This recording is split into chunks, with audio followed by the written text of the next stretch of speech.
আমরা করি এভাবে, বৃষ্টির পানি আসে, তারপরে সেচ দিই, তারপরে আপনার পদ্মার পানি আসে না, ইন্ডিয়া দেয় না পানি আমরাকে। এটা আপনাকে যেতে দিবে না, এই জায়গা আপনি যে জায়গা আপনি দেখছেন না পদ্মা এখানে বর্ডারে যেতে দিবে না অফি আছে আপনাকে। একটা। আম বাগানের মাঝখান দিয়ে গিয়ে আমরা তো আমের সাথে বাড়ি খাইতে খাইতে যাচ্ছি, যে এই জায়গাটায় কি অবস্থা হবে দেখেন। নওগাঁতে আপনার আম বাগান আছে কিন্তু এত বড় বড় তো নাই, সব ছোট ছোট। কেমন খাইতে কেমন? মুখ মিষ্টি হয়ে যাচ্ছে। এখন আমি অবস্থান করছি প্রমত্তা পদ্মার পাশে। কি ব্যাপারটা কি হাস্যকর মনে হচ্ছে? হাস্যকর মনে হলেও এটাই বাস্তবতা ভাই। অথচ আপনি জাস্ট এখান থেকে 20 কিলোমিটার সামনে যান, ফারাক্কার ওই প্রান্তে যান, পদ্মাকে দেখতে পাবেন 12 মাস ভরপুর রূপে। যে আমরা যখন চাই না তখন হচ্ছে পানিটা পাওয়া যায়, যখন চাই তখন পাওয়া যায় না পানিটা।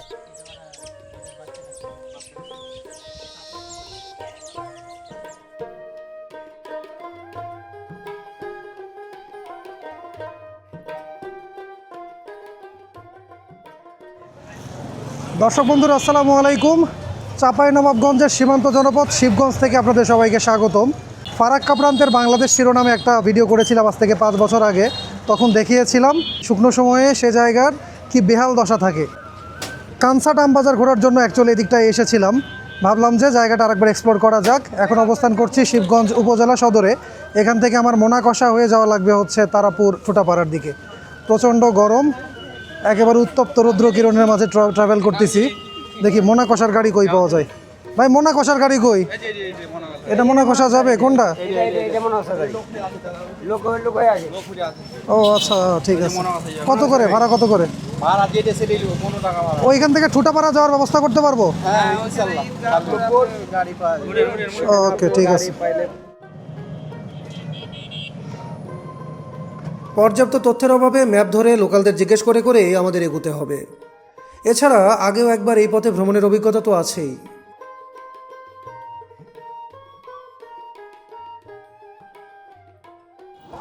আমরা আজকে যখন এই অঞ্চলে ভ্রমণ করছি, গ্রীষ্মের দাবদাহে দিন কাটানো কঠিন হয়ে গেছে। প্রচণ্ড গরম, জ্যৈষ্ঠ মাস চলতেছে, আর এই মধু মাসে দেখেন লিচু।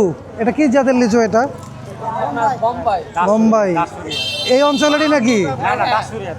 দাসুরিয়া মানে ঈশ্বরদী থেকে আসছে? কোথাকার সত্যি করে বলেন, সেটা কোথায়? চাপাই না রাজশাহী? ভালো কথা। আমরা কিন্তু অলরেডি শিবগঞ্জের মোনাকষা বাজারে পৌঁছে গিয়েছি। মোনাকষা হয়ে এখন যাব হচ্ছে, এখন কোন জায়গায় যাব ভাই বুঝি না। ফুটাপাড়া না, প্রথমে যেন কি পাড়ায় নিয়ে যাবে? সাহাপাড়া বাজার। চলেন, আপনি যাবেন? ওকে। বাসায় নিয়ে খাওয়ার জন্য পাচ্ছেন 7 দিনের প্যাকেজ, দাম মাত্র 50 টাকা। আমরা চলে এলাম সাহাপাড়া বাজারে। কি পরিমাণ যে গরম আজকে ভাই, এটা মানে বলে বোঝানো যাবে না। এখানে আসার পরে এখানে একটা স্ট্যান্ড দেখতে পাচ্ছি, কিন্তু এই যে দেখেন গাড়ি টাড়ি সব বসে আছে, যাত্রী নাই। যাত্রী থাকবে কোত্থেকে? এই গরমে মানুষজন বাইরে বের হতে পারে? এ ভাই তোমার নাম কি? জিশান। এখানে আমরা পদ্মার বর্ডারে যেতে যাচ্ছি। তোমার যেদিক দিয়ে পদ্মা নদী বাংলাদেশে ঢুকছে, ঠোঁটাপাড়া দিয়ে সম্ভবত। চেনো জায়গাটা? কোন দিক দিয়ে আমাদের যাওয়া লাগবে বলো তো? ডাকনিপাড়া হয়ে যেতে হবে। কি পাড়া? ডাকনিপাড়া। দাখিলপাড়া হয়ে কই যাব আমরা? ওই রামনাথপুর না কি যেন বললাম? রামনাথপুর যেতে হবে। ও রামনাথপুর। ঠোঁটাপাড়ার পরে কি রামনাথপুর? জি রাস্তা চেনো তো নাকি? জি। রাস্তা না চিনলেও সমস্যা হওয়ার কথা না। গুগল ম্যাপে আমাদের টার্গেট পয়েন্ট ফিক্সড করাই আছে।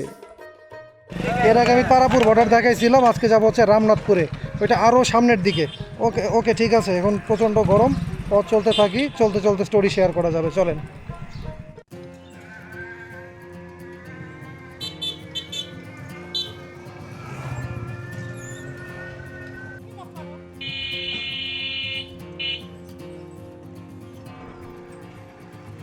প্রচণ্ড দাবদাহে চারপাশে একেবারে যেন উত্তপ্ত হয়ে আছে। এর মাঝেই আমরা চলেছি বাংলাদেশে পদ্মা নদীর উৎসমুখের সন্ধানে।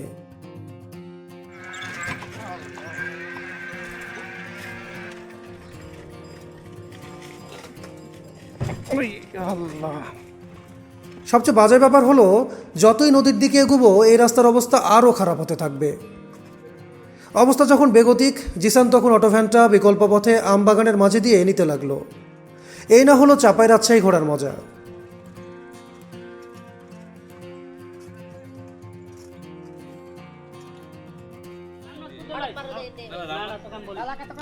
বাড়িখানটা নাই বাড়িটা রাস্তা আছে না? আপনি এখানকার লোকাল ভাই? ও, আমরা তো ম্যাপে দেখতেছিলাম যে একটু সামনে হলো বর্ডার আর ওই দিক দিয়ে হলো পদ্মা ঢুকছে কত বাংলাদেশে। দূর যাওয়া যায় এটাই জিজ্ঞেস এটা আপনাকে যেতে দিবে না এই জায়গা, আপনি যে জায়গা দেখছেন না এখানে যেতে দিবে না আপনাকে। ওইখানে গেলে পরে ঝামেলা হইতে পারে হ্যাঁ নাকি? হ্যাঁ, বিজিবিতে কোনো বিজিবি ক্যাম্প নাই ওইদিকে না এমনিতে? না ওখানে নাই, ওখানে নাই। ওই আপনাকে এই বাড়িটা আছে না শেষের বাড়িটা, হ্যাঁ হ্যাঁ। শেষের বাড়ি থেকে আপনাকে যে ওই পাশ দিয়ে একটা লোকাল রাস্তা, মানে এই চিপা চাপা রাস্তা দিয়ে। ওইটা কি রামনাথপুরের ওইদিকে? না না, এই বাড়িটা আছে না, এই যে মাঠে আসতে লাগে বাড়িটা, শেষ বাড়ি বাগানের ভিতরে, জি জি। এই বাগানের ওই বাড়িটার ওই পাশ দিয়ে। আর আপনারা 10 মিনিট দাঁড়ালে আমার সাথে যেতে পারবেন। সমস্যা নেই, আপনাদের সাথে যাবো, আমরা একসাথে মুভ করি, লোকাল লোক যেহেতু। ওইখানে গেলে এমনিতে আমরা পদ্মা নদী দেখতে পাবো তো না? কিছুই দেখতে, বর্ডার দেখতে পাবো? তার বেড়া দেখতে পাবেন না, তার বেড়া আছে এইদিকে, তার বেড়া এইদিকে। বুঝতে পারছি, এগুলো অরক্ষিত সীমানা তাই না, এই জন্য ঝামেলা। আর এখন তো একটু আপনাকে আর কিছু পুশিন নিয়েও পরে সমস্যা এদিকে- চলতেছে। হ্যাঁ এখন তো প্রচুর ঝামেলা এগুলা নিয়ে, পুষিনলে প্রচুর ঝামেলা। নদীতে কি অবস্থা? এই যে ফারাক্কা বাঁধটা দিয়ে ব্যারেজে যে পানি আপনি আটকে রাখে, দেখতে পাবেন কোনো পানি নাই, পদ্মা ব্যারেজ যেটা হচ্ছে ওটা চালু করছে maybe এটার একটা প্ল্যান নিয়েছে। কিন্তু এটা তো পদ্মা ব্যারেজের আন্ডারে পড়ে না সম্ভবত।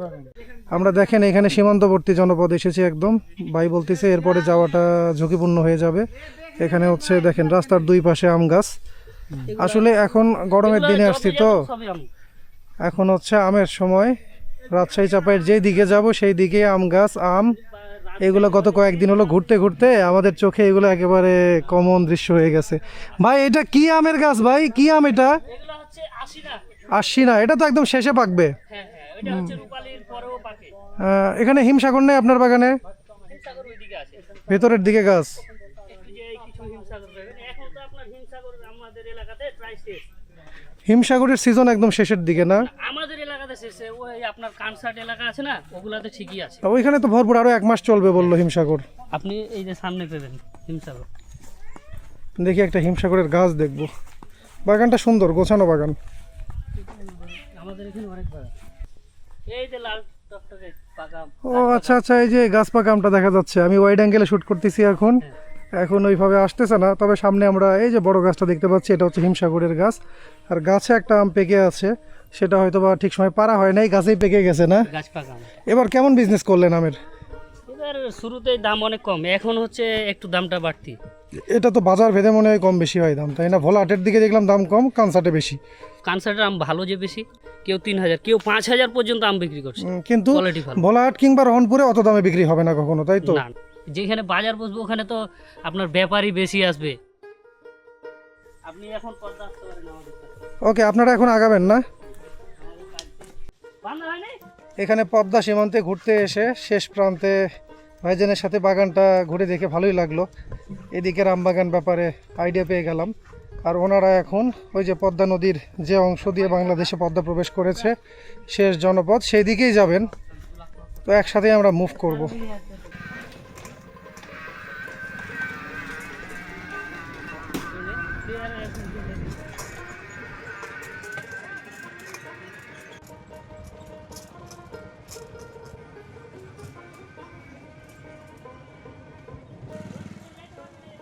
এখানে রাস্তা দেখছেন ভাই, আম বাগানের মাঝখান দিয়ে গিয়ে আমরা তো আমের সাথে বাড়ি খাইতে খাইতে যাচ্ছি। যে এই জায়গাটায় কি অবস্থা হবে দেখেন।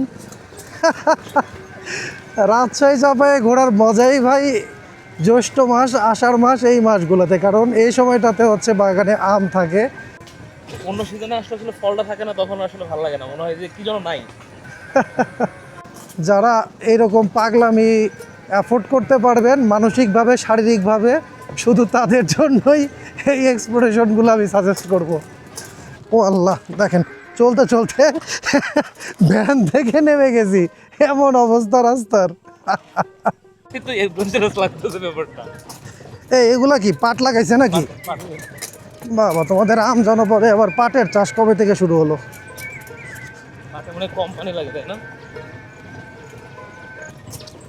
চিন্তা করতেছি এই যে এরকম দুর্গম অঞ্চলে বড় বড় আম বাগান, এইখানে যদি কেউ চুরি করে নেয় আম, ব্যাপারটা কেমন হয়। তারপরে ভাবলাম ভাই এইরকম দুর্গম একলা এলাকায় যেখানে মনে করেন রাস্তাঘাটের এই অবস্থা, চোর কোত্থেকে আসবে, আর যদি চুরি করে খাওয়ার উদ্দেশ্যে আসে কয়টাই খাবে ভাই।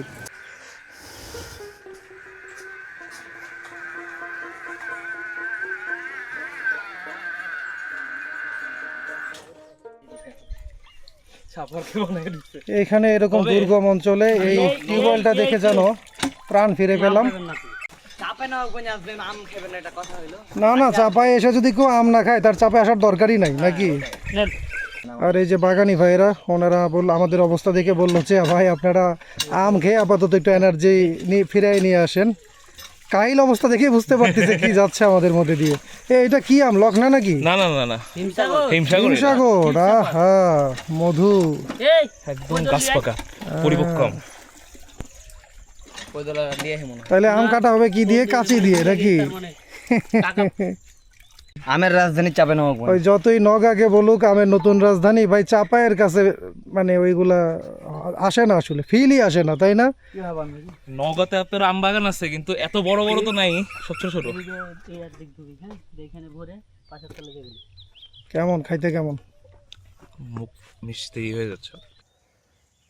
এই আম বাগানে এসে একটা ইউনিক ব্যাপার দেখলাম। এখানে দেখেন সাথী ফসল হিসেবে বড়ের গাছ লাগানো হয়েছে। আমি অন্যদিকে এরকম সাথী ফসল হিসেবে অন্য কিছু দেখেছি, কিন্তু বড়ই দেখি নাই। আম বাগানের মাঝে দিয়ে আর অল্প কিছুক্ষণ পথ এগোনোর পরে অবশেষে আমরা পদ্মার পাড়ে পৌঁছে গেলাম। আমরা চলে এসেছি এই প্রান্তের পদ্মা নদীতে, কিন্তু চোখের সামনে যেটা দেখতেছি, ভাই দাঁড়ান একটু ভ্যান থেকে নেমে নিই। এখন আমি অবস্থান করছি প্রমত্তা পদ্মার পাশে। কি ব্যাপারটা কি হাস্যকর মনে হচ্ছে? হাস্যকর মনে হলেও এটাই বাস্তবতা ভাই। পাটের চাষ করা হয়েছে, ওই পাশে ঘাস লাগানো হয়েছে, এটাই ভাই পদ্মা। অথচ আপনি জাস্ট এখান থেকে 20 কিলোমিটার সামনে যান, ফারাক্কার ওই প্রান্তে যান, পদ্মাকে দেখতে পাবেন 12 মাস ভরপুর রূপে। আন্তর্জাতিক নদী আইনে পানির হিস্সা বলে একটা ব্যাপার আছে। উজানের নদী, ভাটির নদী, কে কতটুকু পানি পাবে এটা নিয়ে কিন্তু সুনির্দিষ্ট রূপরেখা করে দেওয়া আছে। কিন্তু তারপরেও দেখেন আমাদের দেশের কি অবস্থা করে রাখছে এই ফারাক্কা ব্যারেজের প্রভাবে। অ্যাকচুয়ালি ফারাক্কা ব্যারেজ যে ভারতের জন্য খুব বেশি সুখকর সেটা কিন্তু না। ফারাক্কা ব্যারেজের কারণে ওই পাশে বিহার, পশ্চিমবঙ্গের বিভিন্ন অঞ্চলে প্রতি বছর বন্যা হয়, কিন্তু শুধুমাত্র কলকাতা বন্দরকে সুরক্ষিত রাখার জন্য ওরা হলো ফারাক্কা ব্যারেজ তৈরি করেছিল 1975 সালে। কলকাতা বন্দর একটা সময় নাব্যতা সংকটের কারণে বন্ধ হয়ে যাওয়ার উপক্রম হয়েছিল। ওইখানে হুগলি নদী, যেটা কিনা পদ্মারই শাখা নদী, সে হুগলি নদীতে পানি থাকতো না, পলি জমে যেত ব্যাপক। পরবর্তীতে ফারাক্কা ব্যারেজ দিয়ে পাশ দিয়ে ফিডার ক্যানেলের মাধ্যমে পানি ওইখান দিয়ে টেনে নেয় তারা। যতটুকু দেখলাম প্রতিদিন হচ্ছে কত 40,000 কিউসেকের মতো পানি টানে। সেই পানিটা চলে যায় হচ্ছে হুগলি নদীতে, এবং পশ্চিমবঙ্গের বিভিন্ন নদী শুকনা সময়ে গ্রীষ্মকালে, তারপরে শীত মৌসুমে শুকনা থাকে। কিন্তু পদ্মার যে শাখা নদী, ওইখানে হুগলি, ভাগীরথী, এইগুলো একদম ভরপুর পানিতে ভর্তি থাকে। আর আমাদের দেশের অবস্থা দেখেন, এটা যেন পদ্মা না, পদ্মার কঙ্কালের ভিতর দিয়ে যাচ্ছি, মরা পদ্মা। ভাই আমরা এখন একদম বর্ডারের শেষ মাথায় নাকি? জি জি, সীমান্ত এলাকা। ওই যে ওইটাই বোধহয় আমাদের বিজিবির ফাঁড়ি, আর হচ্ছে ওই যে দূরে দেখা যাচ্ছে ওটা হচ্ছে বিএসএফ ফাঁড়ি। এখানে যেসব জমিতে দেখতে পাচ্ছেন, মানে পদ্মার চরের যে অংশে দেখতে পাচ্ছেন যে চাষাবাদ করা হচ্ছে, সেগুলো হচ্ছে বাংলাদেশের অংশ। আর ওই যে দূরে চাষাবাদ করা হয়নি, ঘাস, সেগুলো হচ্ছে ভারতের অংশ। ভারতের কৃষকরা আগে পাশে এসে চাষাবাদ করতেন, তবে এখন আর চাষাবাদ করেন না তারা। জায়গাটা এইভাবে পড়ে আছে তাদের দিক থেকে। ওই যে দূরে সাদা পতাকা উঠতে দেখছেন, ওটাই নদীর মাঝে দুই দেশের সীমানা ব্যবধায়ক।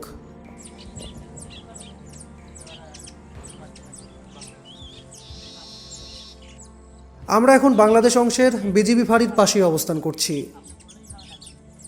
আমাদের অবস্থা দেখতেই পাচ্ছেন, শুকনোর সময় আপনার এইরকম হচ্ছে, আবার বন্যার টাইমে আসে আপনার নদী ভেঙে সব কিছু ছাড়খাড় করে দিচ্ছে আমাদের।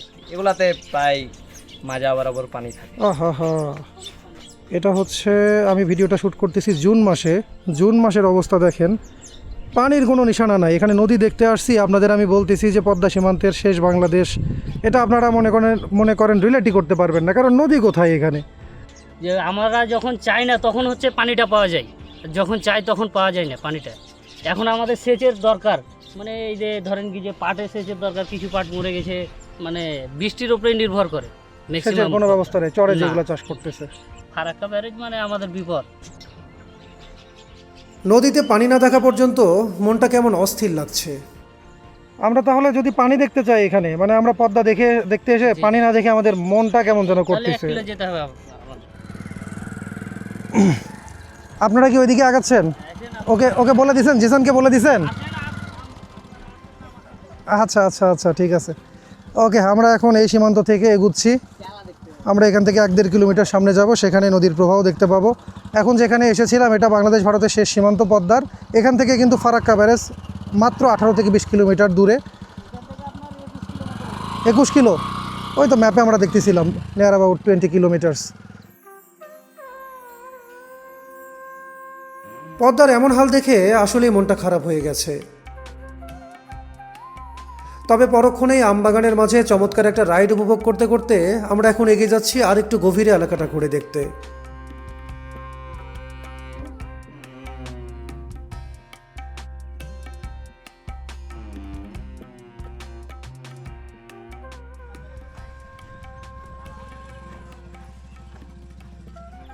আমরা পদ্মা নদীর পার ঘেঁষে চলছিলাম, পথে হচ্ছে যে চরের মধ্যে নেমে গেছি। এখন যে জায়গায় যাচ্ছি চরের মাঝখান থেকে কিছুটা পথ আছে, পেছনের এই যে পাট গাছগুলো দেখতে পাচ্ছি এগুলো কিন্তু সেচের অভাবে মারা গেছে। আপনাদেরকে আরেকটু যদি সামনে থেকে দেখায় নিয়ে আসি, এই দেখেন নদীর এই বেহাল দশার কারণে পাটের গাছ এখানে মারা যাচ্ছে। আসসালামু আলাইকুম। ওয়ালাইকুম আসসালাম। কাকা কেমন আছেন? আলহামদুলিল্লাহ ভালোই আছি। এখানে আপনার জমি কোনটা যেন দেখাচ্ছিলেন? এটা আমার এই যে আমরা এখন পদ্মার চরে আছি, যেদিকে পানি ভরপুর থাকার কথা ছিল সেখানে এরকম খাখা মরুভূমি। কেমনে চাষাবাদ করেন? আমরা করি এভাবে, বৃষ্টির পানি আসে, তারপরে সেচ দিই, তারপরে আপনার পদ্মার পানি আসে না, ইন্ডিয়া দেয় না পানি আমরাকে। বছরে কয় মাস পানি থাকে? বছরে ওই যে বন্যার সময় খালি ওই 3 মাস পানি আমরাকে, ওই মানে তখন যখন ওরা ডুবার পানি জন্য আমরা ধরে রাখতে পারে না, ধরে রাখতে গেট পারে না, খুলে দেয়, শুধুমাত্র সেই সময়টাই সেই পানি পাওয়া সময়টাই যায়। আমরা পাই, তারপরে আমরা আর পানি পাই না, কখনো পানি পাই না, দেয় না। আহা, চাষাবাদ তো তাহলে আপনাদের খুবই খুবই ক্ষতিগ্রস্ত। ক্ষতিকর, মানে কষ্ট, খুব কষ্ট। এগুলা সেচ পানি দিয়ে আমরা আবাদ করি সব। পাটের ক্ষেত তো দেখলাম ওই পাশে নষ্ট হ্যাঁ, হয়ে গেছে অনেক। ওই পাশ নষ্ট হয়ে গেছে, পানি ওরা দিতে পারেনি, ওই জন্য। আমার বাড়ির তারাপুর ঠোঁটাপাড়া, পাশে আপনার মাসিদপুর বিওপি। ওকে, আচ্ছা কাকা, ঠিক আছে, ধন্যবাদ কাকা। ধন্যবাদ।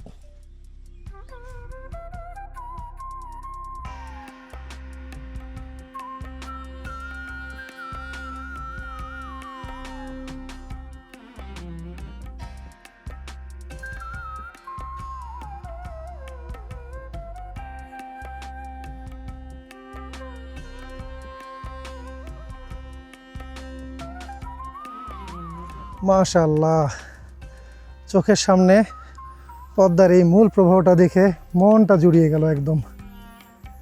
চমৎকার। এতক্ষণ পদ্মাকে যে রূপে দেখতেছিলাম, তারপরে এই রূপটা দেখার পরে মাশাআল্লাহ।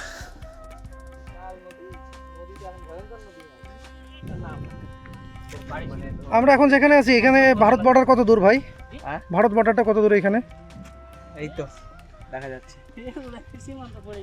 ও, ওই যে শহরটা একটু আগে দেখলাম যে। আপনি লোকেশন দেখেন যে এগুলাই সীমান্ত। এই চরটা ধরেই সীমান্ত। দেখি গুগল ম্যাপে ঢোকো তো, দেখি কি অবস্থা।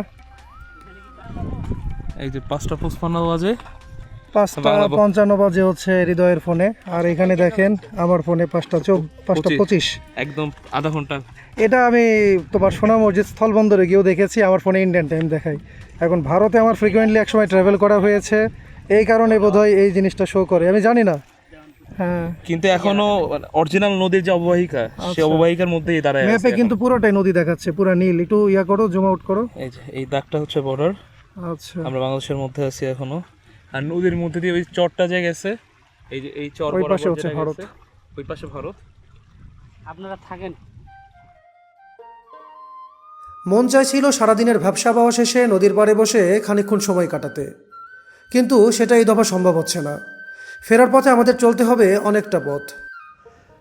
ফারাক্কা প্রান্তের বাংলাদেশ নিয়ে এটা ছিল আমার 5 বছর পরের একটা আপডেট ভিডিও। আশা করি ভিডিওটা আপনাদের ভালো লেগেছে। যদি ভালো লাগে, এমন কন্টেন্ট যদি আরও পেতে চান, পথে পথে বাংলা সিরিজটা যদি কন্টিনিউড হতে দেখতে চান, তাহলে অবশ্যই চ্যানেলটা সাবস্ক্রাইব করে নিন। ইনশাল্লাহ বাংলাদেশের পথে প্রান্তরে এরকম ইন্টারেস্টিং আরও অনেক জায়গা নিয়ে আপনাদের সাথে এক্সপ্লোর করব। দেখা হবে সামনের পর্বে। ভালো থাকবেন সবাই। আল্লাহ হাফিজ।